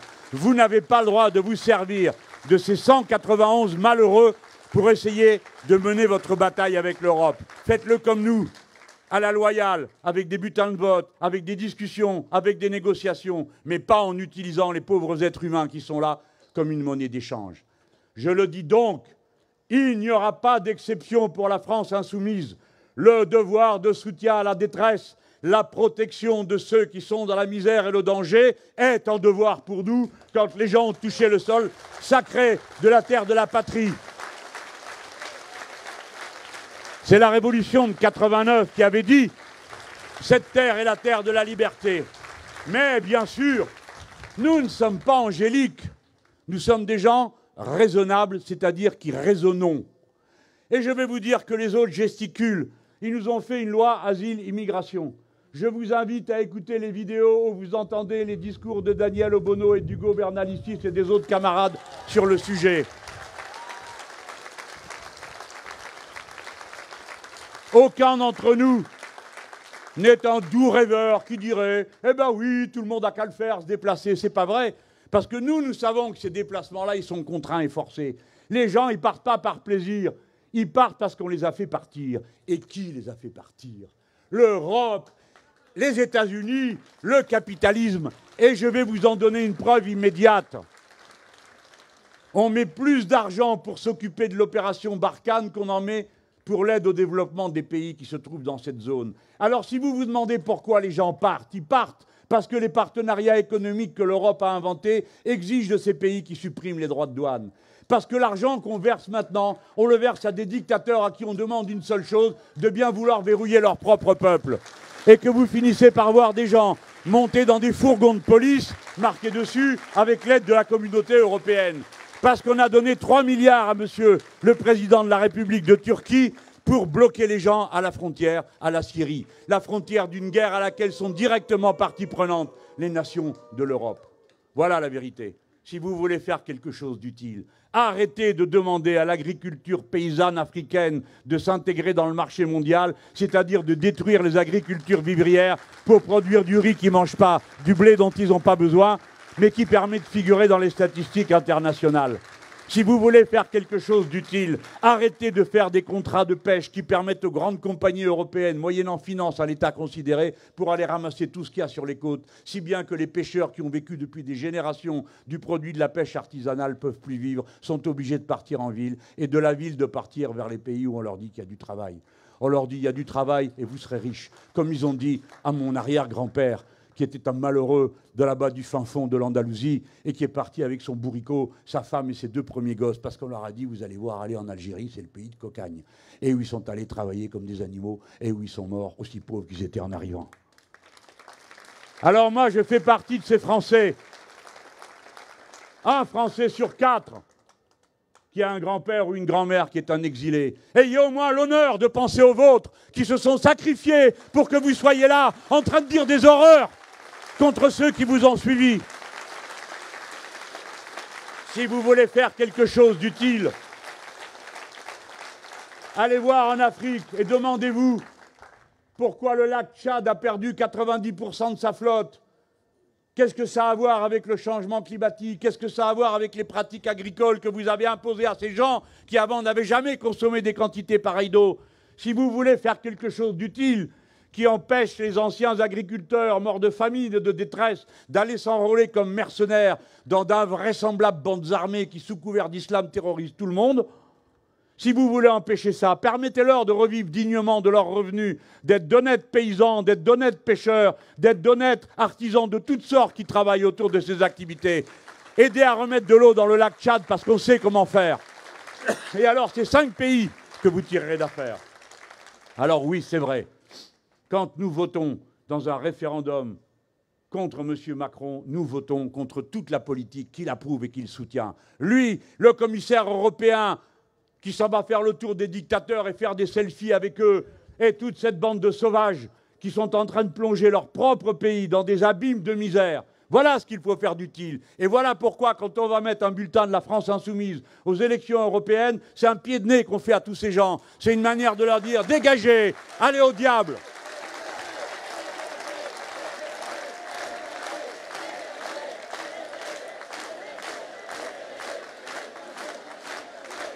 Alors,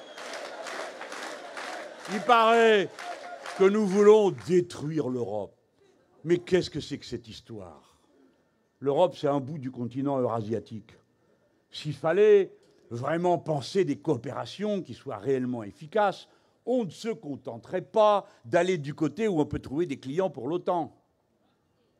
On dirait aux Russes, au fond, votre civilisation, vos mœurs, vos attaches intellectuelles, vous relie autant aux pays de l'Europe que vous n'êtes relié à l'Asie. Et vous seriez bienvenus, ce qui permettrait de régler toute une série de problèmes qui ne sont pas supérieurs à ceux qu'on rencontre avec l'actuel gouvernement de la Hongrie, qui est un gouvernement crypto-fasciste avec l'appui de l'Union européenne, celui de la Pologne, qui est un gouvernement d'extrême droite ou de droite extrême, choisissez, etc., etc. Non, c'est le système qui est en train de détruire l'idée européenne. L'idée européenne, c'était l'idée d'une fraternité des peuples qui se sont beaucoup fait la guerre. La première idée pour laquelle on voulait faire l'Europe, telle qu'on la trouve dans les textes de Victor Hugo, c'était pour la paix. Parce que notre continent a été continuellement déchiré par des guerres. Il a fallu qu'il y ait la guerre froide partageant le continent en deux morceaux qui se regardaient pour que tout ça, ça se calme. C'est quand même incroyable de se dire que l'équilibre de la terreur atomique faisait plus d'effet que tout le reste. Bon, c'était comme ça. C'est fini, c'est derrière nous. Mais quand même, cette Europe qu'on a voulu pour la paix, c'est une Europe qui prépare ardemment la guerre. Et vous les voyez tous, j'ai bien dit tous, être d'accord pour créer une défense européenne, sans nous dire contre qui il s'agit de se défendre. Et peut-être éventuellement de se mettre en marche. Qui a demandé aux Français s'ils étaient d'accord pour qu'on installe 100 aviateurs français, 50 chars à la frontière de la Russie pour la première fois depuis 3 siècles? Eh bien nous demandons qu'on rapatrie les soldats français qui se trouvent sur cette frontière parce que nous ne voulons pas la guerre avec les Russes. Nous ne voulons pas la guerre avec les Russes.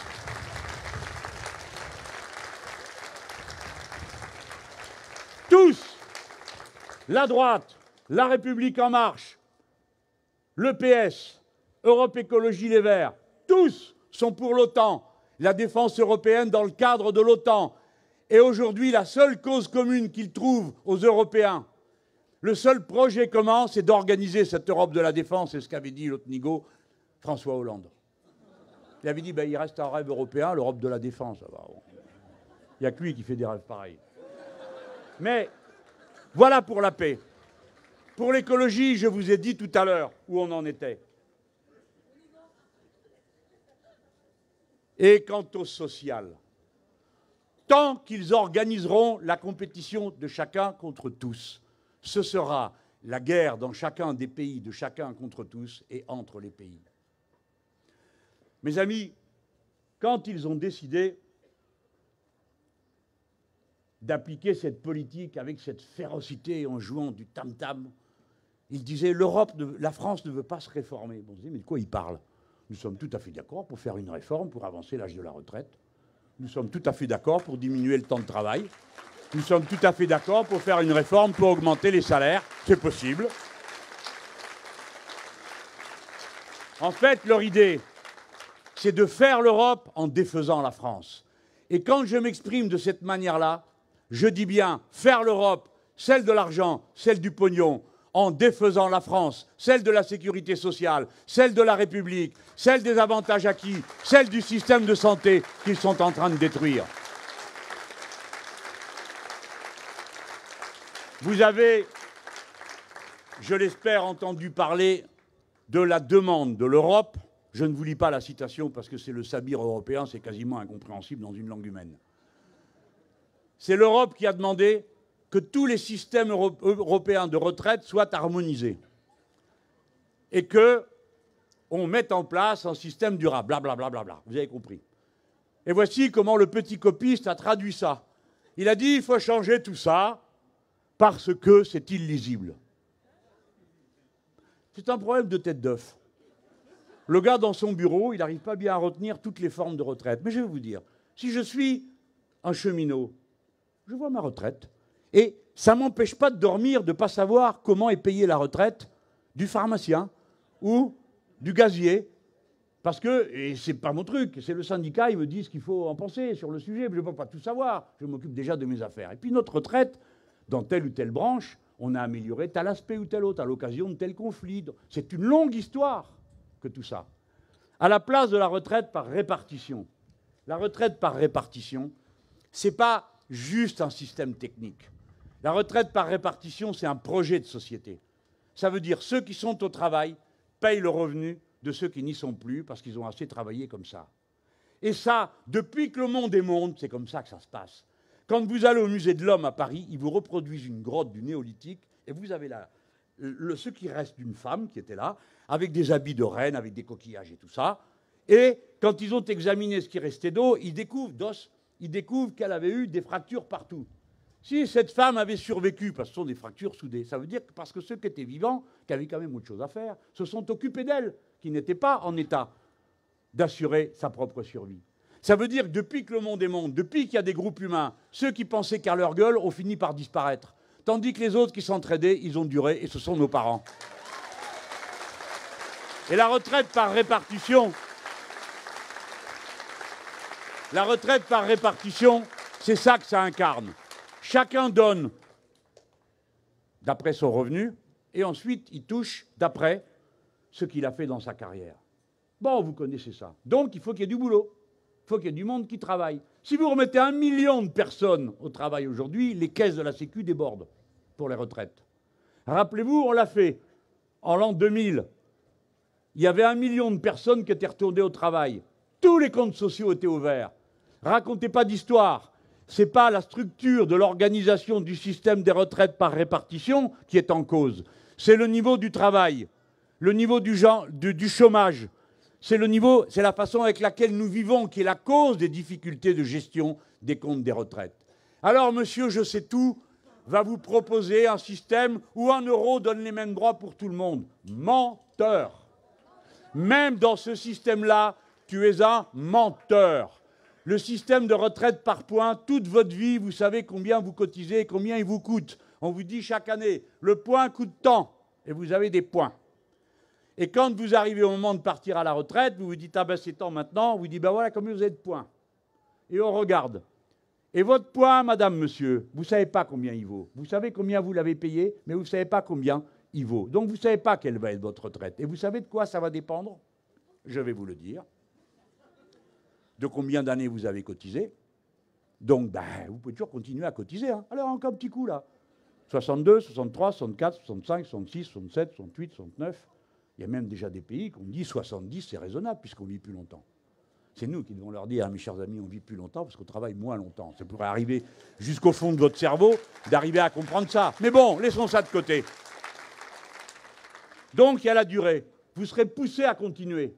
Naturellement, vous ne pourrez pas continuer. Bien sûr que non, parce qu'il y a une limite. Le corps s'use, surtout dans les métiers les plus durs. D'accord? Le corps s'use, vous tombez malade.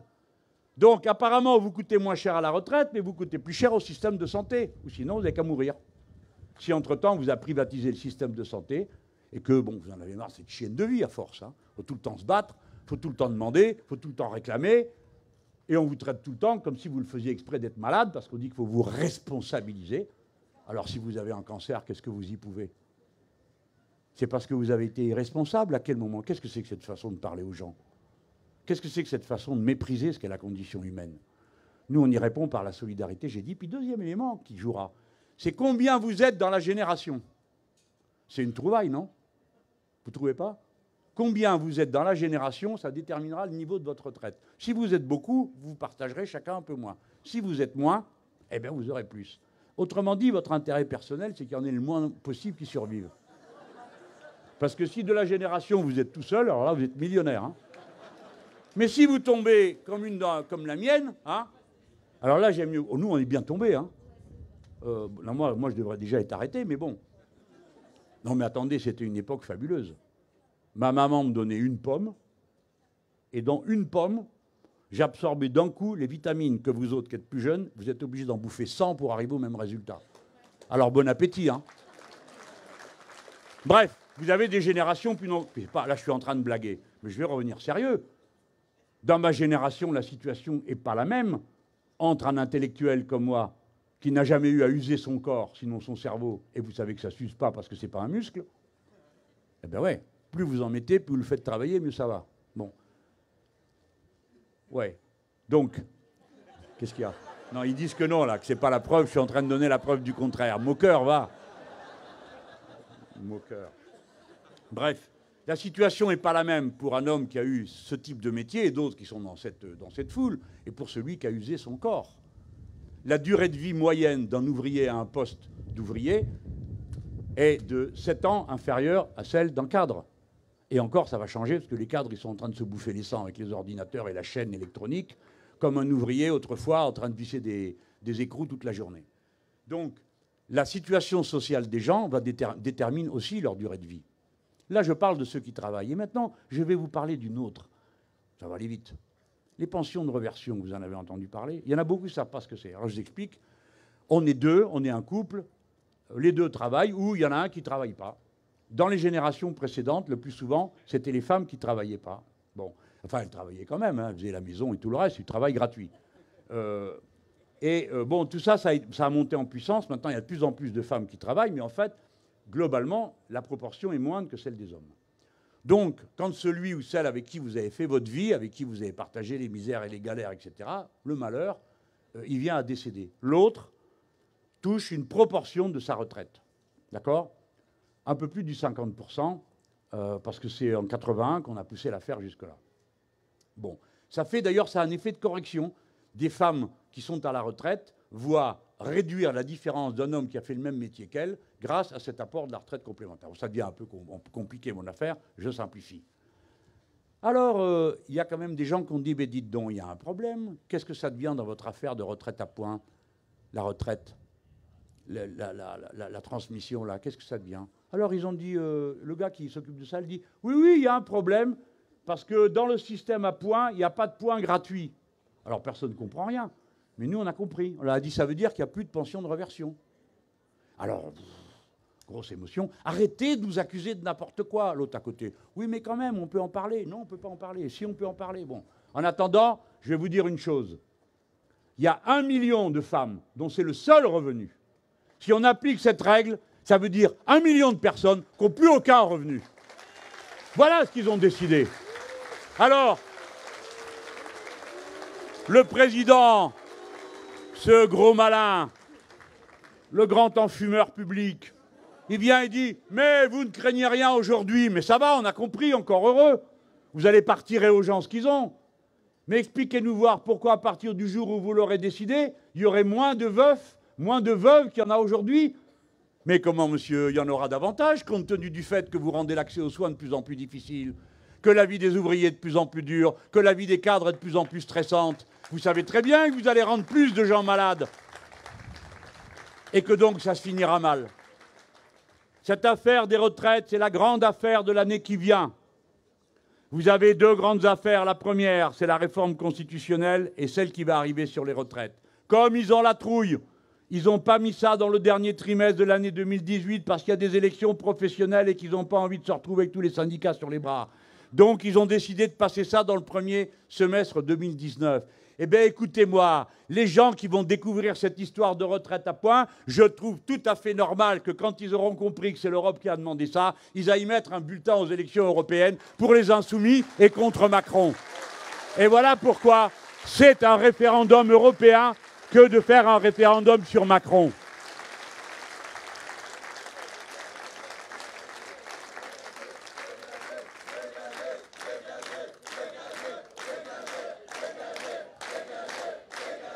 Là-dessus, je ne vais pas parce que ça commence à être long, mais les leçons et le blabla sur l'Europe, où chacun se drape, qui est plus européen que l'autre, non c'est moi, non c'est moi. Mais ce n'est pas la question qui est posée. La question s'est posée, c'est qu'est-ce que vous faites sur les sujets que je viens d'évoquer. Au moment de voter, qu'est-ce que vous voterez? Pour ou contre la défense européenne? Pour ou contre l'interdiction des glyphosates? Pour ou contre la régulation du capital et de la finance? Pour ou contre le protectionnisme européen? Nous, on dit, on est cash. On dit, on va faire un commando de combat. Voilà. Et nous en avons assez que vous preniez des grands airs pour dire ce sont des nationaux républicains. À croire que la bonne qualité européenne, ça serait ni d'aimer sa patrie, ni d'aimer la République. Ça commence à bien faire. Nous demandons à être entendus pour ce que nous sommes, pour ce que nous proposons. Car quant au reste, nous sommes très divers. Nous avons des manières différentes d'aborder les autres questions. Alors, bon, moitié du jeu, moitié on n'a pas bien compris. Surgit, je ne sais comment, une soi-disant discussion qu'il y aurait entre nous sur la question du plan A et du plan B, alors déjà que vous avez un mal de chien à comprendre ce qu'on raconte, si en plus on vient vous dire qu'il y a un problème, c'est la fin des haricots. Alors ça donne lieu à une espèce de discussion académique sur le type d'Europe, dans le vide, qu'on ferait. Alors vous avez un plan A, et si les autres n'en veulent pas, alors vous êtes prêt à quitter l'Europe, l'euro, oui, et puis à me jeter dans la mer, et puis à me passer une corde au cours du cou. C'est grotesque. Je vais vous expliquer ce que c'est cette histoire pour que vous puissiez le répéter. D'abord, je vous demande de vous rappeler que vous parlez de votre pays, la France. 18% de l'économie européenne. Nous commençons par poser une chose bien claire. Il n'y a pas d'Europe sans la France. Il n'y en a pas. Et s'il y a une Europe, c'est parce qu'il y a la France. Par conséquent, le rapport de force avec le gouvernement allemand de droite qui dirige l'Europe concerne la deuxième puissance économique du continent, qui a des alliances naturelles et des intérêts communs avec la troisième puissance économique de l'Europe, l'Italie, et avec la quatrième puissance de l'Europe, l'Espagne. Par conséquent, il n'est pas vrai que nous soyons isolés dans un point de vue qui ne concernerait que nous. Et quand il s'agit d'engager les nations et les peuples, une fois de plus, ce n'est pas l'étiquette qui compte, c'est le contenu. J'ai été ministre de l'enseignement professionnel et j'ai fait un front pour les diplômes professionnels. La seule chose en matière d'éducation qui ait jamais existé, à part Erasmus, c'est les diplômes professionnels que la France a créés avec ses alliés. Nous avons fait 4 diplômes à valeur européenne. Je l'ai fait avec d'abord des Italiens qui avaient un gouvernement de droite et des Espagnols qui avaient un gouvernement de droite. Et il est venu une Anglaise qui m'a dit « Écoutez, nous, on n'a plus rien à perdre, tout ce qu'on a fait ne marche pas, donc on vient avec vous ». Ceux-là, ils étaient laboristes, travaillistes. Tout ça pour vous dire que dans cette situation, nous ne serons jamais seuls. Laquelle ? Je viens maintenant au cœur du sujet. Comprenez bien. Nous autres, nous sommes candidats à gouverner le pays. Si nous gouvernons le pays parce que les Français l'ont voulu, nous appliquerons notre programme. Nous ne sommes pas Alexis Tsipras, nous ne sommes pas François Hollande, nous ne sommes pas Nicolas Sarkozy. Nous appliquerons notre programme. Tout le monde a bien compris ? Donc, nous sommes des gens sérieux et honnêtes. Nous ne mentons pas aux gens. Nous leur disons la vérité. Notre programme n'est pas compatible avec les traités européens actuels. Il n'y a pas besoin d'attendre d'être élu pour qu'on le sache. Donc, si vous voulez que ça continue comme c'est là, votez Macron.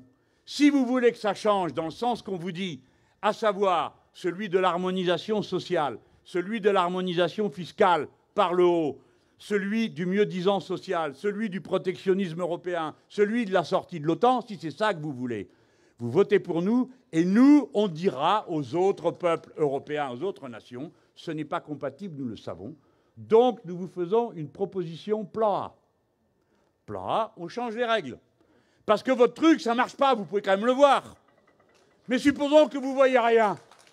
Parce que ça vous profite tellement que vous voudriez que ça continue. Eh bien, continuez si ça vous plaît à vous, mais nous, on ne le fera pas. Donc, on a le droit à opt-out, ils appellent. On sort. Les Anglais, à un moment donné, ils étaient sortis du Code du travail européen, enfin des dispositifs. Ils trouvaient, par exemple, que 48 heures de travail maximum en Europe, bah, c'était pas assez, parce qu'ils voulaient bosser davantage. Voilà, hein, ils ont eu opt-out. Plan A, on négocie, et on dit, faisons un bilan lucide. Vous avez fait une politique libérale pendant 20 ans qui n'a rien à voir avec le rêve européen. Vous avez créé des traités budgétaires qui créent partout les restrictions économiques. Le sous-investissement public. C'est à cause de vous qu'il y a 4 milliards de moins dans le système de santé en France. C'est à cause de vous qu'il y a de l'argent de moins dans tous les services publics. Vous ne voyez pas que ça ne marche pas? Ça ne donne rien. Regardez-le l'autre là. 4,5 milliards de cadeaux sur l'impôt sur la fortune qui donne aux riches.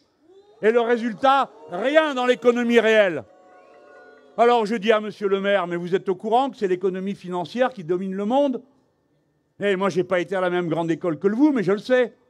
Et vous n'avez pas l'air de le savoir. Expliquez-moi pourquoi vous croyez que les milliards que vous leur avez donnés, ils vont les mettre dans l'économie réelle, c'est-à-dire investis dans des machines, des entreprises. Expliquez-moi pourquoi. Il se lève, il est tout blanc, il me regarde et il dit « Mais voyons, monsieur Mélenchon, le bon sens ?» Ah, c'est le bon sens qui mène le capitalisme. Ça se voit, non?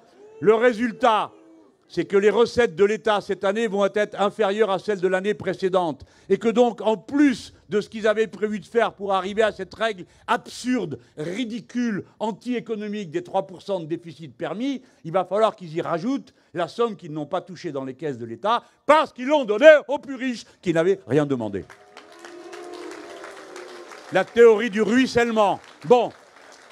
J'étais en train de vous expliquer notre affaire. Donc, nous appliquerons notre programme. Donc, ça ne correspond pas au traité. Donc, nous proposerons plan A, qu'on les renégocie, ou plan A toujours, plan A'. Nous, on fait ce qu'on veut, et vous, vous continuez comme vous voulez. Mais on vous prévient, quand on interdit des cerises avec du pesticide, vos cerises ne rentreront pas chez nous avec du pesticide. Si on interdit la pêche à ceci et cela, eh bien, le poisson qui est pêché de telle et telle manière, il ne rentre pas chez nous, etc. Donc, la souveraineté du peuple sera respectée. Là-dessus, ils nous disent « Non, on ne veut pas ». Plan B. On le fera quand même.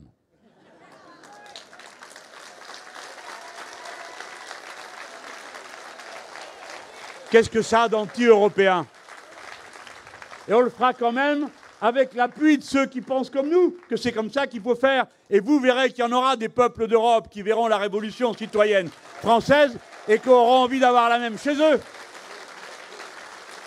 Mais nous, les Français, on connaît, hein, des révolutions, on en a fait. Hein.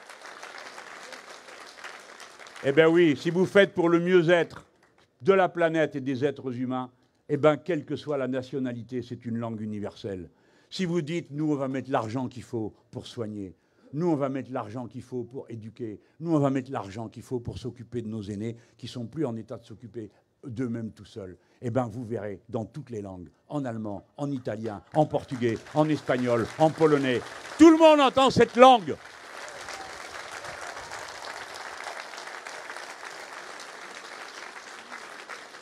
Donc, vous allez voter insoumis à l'élection européenne, d'abord pour dire à Macron, stop, ras-le-bol, ça suffit, dégagez. À Madame Merkel,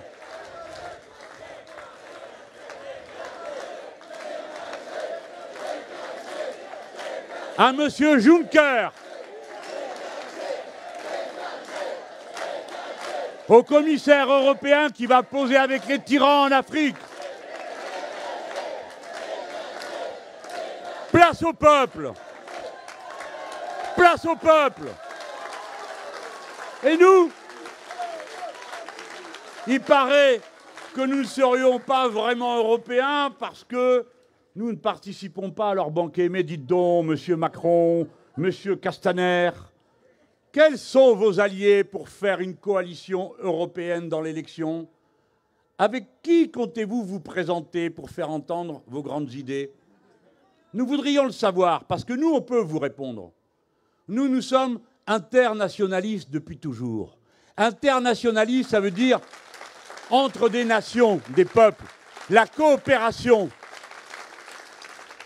Nous sommes internationalistes et nous avons fait une liste internationaliste européenne. Elle s'appelle « Maintenant le peuple ».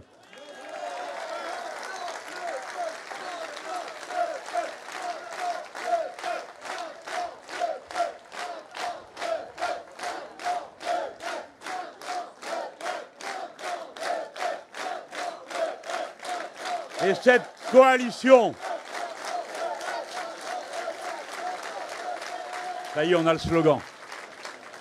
Cette coalition est composée de la France insoumise, de Podemos espagnol, Bloco de Esquerra, dont la dirigeante sera là demain et s'adressera à vous en français, l'Alliance rouge-verte du Danemark, le parti de gauche de Suède, l'alliance de gauche de Finlande, et les discussions sont engagées avec le Sinn Féin d'Irlande. Vive la République irlandaise! avec le Parti socialiste hollandais, pas un parti social-démocrate, etc. Nous travaillons à fonder une coalition internationale et nous allons mener une campagne européenne avec des Européens en vue d'un autre projet de société. Moins frileux que le vôtre de votre forteresse que vous voulez créer, parce que nous, en même temps qu'on est Européens, on est Méditerranéens et on n'a pas peur de vous dire qu'on aime les Algériens, les Marocains, les Tunisiens, les Libyens et tout notre peuple qui est là autour de la Grande Mer.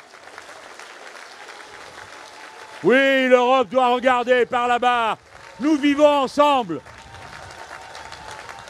Ça suffit de les mépriser. Ça suffit de leur préférer d'autres peuples qui, bien sûr, nous sont sympathiques.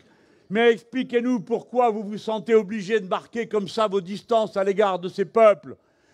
Et osez dire tout haut ce que vous dites dans les congrès de la démocratie chrétienne allemande. C'est que pour vous, le Volksgeist, c'est-à-dire ce qui fonde l'Europe, comme vous avez un Volksgeist allemand à travers la langue allemande, le Volksgeist pour vous, l'esprit commun du peuple, ça serait le christianisme. Eh bien non, pour nous, le Volksgeist, c'est les progrès sociaux, c'est les lumières, c'est la laïcité. Et nous voulons la laïcité pour toute l'Europe, et pas seulement pour nous-mêmes. Voilà la vérité. Et nous sommes prêts à pactiser avec tous les peuples de la Méditerranée, sans s'occuper de leur religion, à la condition que la religion ne s'occupe pas de politique, quelle que soit la religion.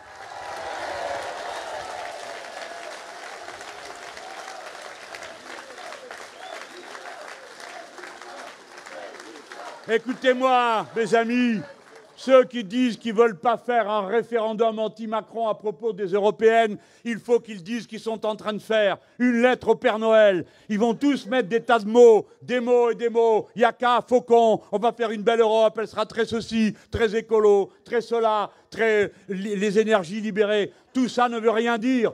Il faut changer les traités européens. Et je dis, y compris aux écologistes qui sont dans le mouvement Europe Écologie Les Verts, puisque nous aussi nous sommes des écologistes, je tiens à le rappeler. Je leur dis, vous ne pouvez pas être écolo et en même temps pour les traités budgétaires européens, comme Yannick Jadot l'a répété. Vous ne pouvez pas être écolo et en même temps ne pas vouloir de politique européenne de sortie du nucléaire. Vous ne pouvez pas être écolo vraiment en étant pour l'OTAN et pour la guerre. Voilà la vérité. Le débat, nous y sommes prêts. À tout moment, nous sommes prêts à échanger sur ces sujets. Nous le faisons loyalement. On a le droit de ne pas être d'accord sans être obligé de monter le ton, sans être obligé de traiter les autres de bon à rien. Nous avons très mal vécu qu'on nous dise que nous n'étions qu'un seul dans l'hémicycle cette nuit-là. Parce que ce n'est pas nous qui avons décidé à 1h du matin de passer à 2h pour voter les glyphosates. Nous sommes absolument propres dans notre comportement. Nous avons fait ce qu'il fallait.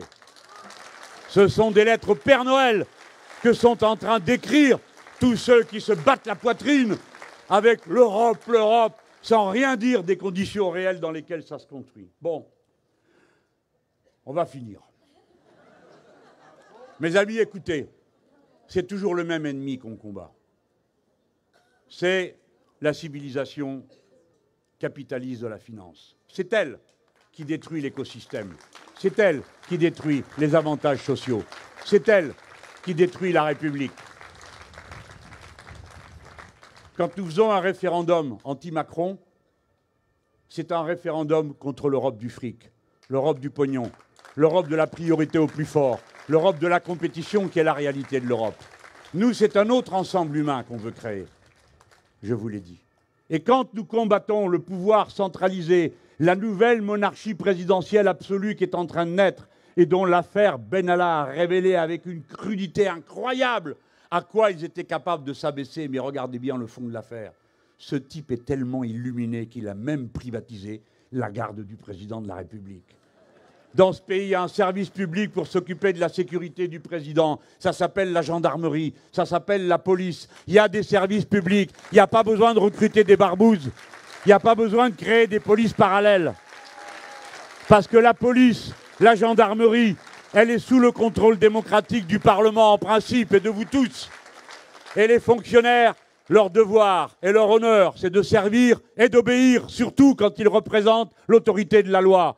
Et nous sommes donc pour qu'ils obéissent. C'est la raison pour laquelle, quand il y a un problème Ce n'est pas le policier individuel, ce n'est pas le chef, le général que nous allons voir. C'est le politique qui a pris la décision. Il n'y a pas de démocratie possible sans responsabilité politique. Et il n'y a pas de responsabilité politique assumée quand un ministre de l'Intérieur dit qu'il ne connaît personne à l'Élysée et qu'il est au courant de rien. C'est aux politiques d'assumer. Ce n'est pas aux fonctionnaires. Il n'y a pas d'État républicain si les fonctionnaires doivent répondre des ordres qui leur sont donnés et auxquels ils ont obéi. Naturellement, ils sont tenus aussi par un code. Bref, entendez-moi bien, ce n'est pas un petit débat que nous leur avons proposé. Nous leur avons dit à bas la monarchie présidentielle sur tous les tons. Avez-vous l'impression qu'au bout d'un an de combat que nous avons mené ensemble, les idées que nous avons défendues ensemble pendant la campagne présidentielle aient reculé d'un mètre? Non, c'est l'inverse. Elles ont prouvé leur validité. Je vous ai parlé de la règle verte, je vous ai parlé de la planification écologique. Là, je suis en train de vous parler de la 6e République et de la Constituante. Est-ce que ces idées ont pris une seule ride? Par contre, les leurs, oui, elles en ont pris. Elles ont la face grimaçante de M. Benalla et des autres qui sont autour. La République exemplaire, c'est la République des affaires. Un an à peine après que ça ait commencé. Ils sont aussi épuisés que les autres avant de partir. Alors, j'ai dit au Premier ministre, est-ce que la vertu va être rétablie dans l'État? Alors, évidemment, les gros malins qui disent la vertu, non, on ne parle pas de ta libido, du genou. La vertu républicaine. La vertu, c'est la notion du bien commun, de ce qui est bon pour tous. La vertu est impuissante sans la loi. La vertu ne surgira jamais spontanément, sinon par la loi qui l'impose et qui est légitime à l'imposer, fût-ce de force. Parce que comme elle a été décidée par tous, elle s'applique à tous. Encore faut-il qu'elle ait été décidée par tous. Encore faut-il qu'elle ait été décidée en connaissance de cause. Oui, la vertu est impuissante sans la loi. Et la loi sans la vertu, c'est-à-dire sans l'intérêt général, sans le bien commun au poste de commande, sans la ferme volonté de n'être jamais l'esclave d'aucun intérêt particulier. La loi sans la vertu n'est pas la loi au sens républicain. C'est juste un contrat du plus fort sur le plus faible. La loi sans la vertu est juste une violence. La loi qui abolit l'impôt sur la fortune n'est pas une loi vertueuse. C'est une loi d'intérêt particulier. C'est une violence. La loi qui abolit le code du travail et renverse le principe de faveur est une violence. Ce n'est pas une loi vertueuse. Et si vous peinez et que vous vous demandez en quoi la vertu pourrait consister, eh bien, je vous demande de faire confiance à un mot, une expression qu'avait inventé George Orwell. Quelques-uns d'entre vous ont lu ça en 1984. On est dedans, hein? On est vraiment dedans, hein? Dans 1984, le ministère de l'Amour s'occupait de la guerre. Et il y avait une novlangue, compréhensible par peu de monde, avec très peu de mots. Celle que vous entendez dans l'hémicycle. Quel que soit le sujet, il faut libérer les énergies, il faut assouplir, etc. Il faut donner de l'agilité. Quel que soit le sujet, quelle que soit la matière, tout est traité de la même façon. Et avec le mythe technocratique, il y a ceux qui savent et ceux qui ne savent pas, qui oublient des siècles de lutte populaire pour la décision collective, qui ne fait aucun bilan de ce que ceux qui savent ont réussi à faire grâce à leur savoir, dont on peut tous bénéficier aujourd'hui des conséquences. Cette illusion, cette hallucination qu'est le technocratisme, et avec l'idée que plus ça va vite, mieux c'est. Quoi? Encore parler? Encore une navette? Encore une discussion? Mais vous êtes fous! Il se propose de m'envoyer à l'asile parce que j'ose dire qu'une opposition, son travail, c'est de s'opposer. C'est ça qui est attendu d'elle. C'est comme ça que marche une démocratie. Eh bien, puisqu'il a dit qu'il était responsable de tout, et il a dit qu'il vienne me chercher, on ne sait pas de qui il parle, eh bien nous voilà, nous venons vous chercher.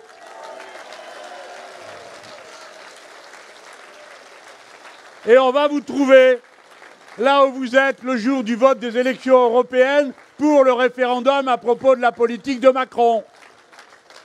George Orwell se référait à une idée que j'ai découverte il n'y a pas longtemps, que je trouve très optimiste pour un type qui était complètement neurasthénique, c'est pas mal, mais qui avait compris beaucoup de choses. Il disait « Ce à quoi nous devons nous référer, c'est à la décence populaire.